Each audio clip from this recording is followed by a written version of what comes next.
Bolajonim, kimlarnidir boshi tinimsiz og'riydi. Sababini bilishni xohlaysanmi? Tinimsiz bosh og'rishining sababi bu bo'yindagi osteoxondroz. Bo'yin osteoxondrozi faqat bo'yindagi muammo emas, bolam. Bosh qismidagi muammo. Quloqlarni shang'illashi, bosh og'rishi, ko'zdagi muammolar, qo'llarni uyushib qolishi sabab. Nima uchun bo'yin osteoxondrozi ko'payib ketyapti? Sababi moddalar almashinuvini buzilganligi, limfa sistemamizni toza emasligi, ayrish sistemasini yaxshi emasligi sabab. Agar limfa sistema toza bo'lsa, inson gripp ham bo'lmaydi.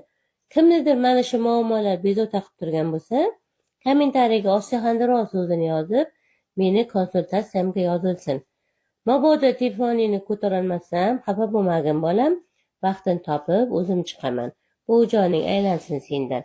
Doimo sog' salomat bo'lib o'ynab kulib yurgin ilohim.